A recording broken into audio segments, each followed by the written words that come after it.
Aitekx RoboTruck is a $45,000 Cybertruck clone that makes the Tesla look like a Rolls.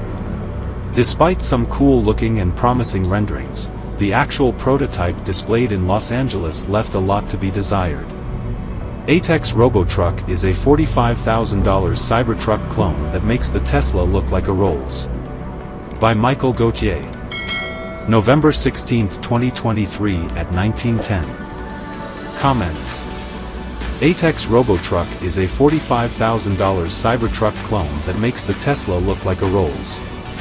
Amidst the vanishing acts of countless dubious EV startups, there remain brave souls eager to plunge into that enigmatic abyss. Allow us to introduce you to Aitekx, a fresh face that joined the likes of Toyota and Subaru with a world premiere at the LA Auto Show. Who are they, you ask? An innovative AI e-mobility company that brings you to the feasible and conceivable future.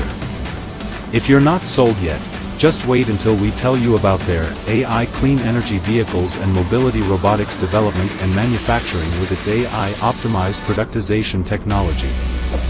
With that glorious introduction out of the way, let's delve deeper and look at the RoboTruck 1T. It's a wedge-shaped pickup, which bears more than a passing resemblance to the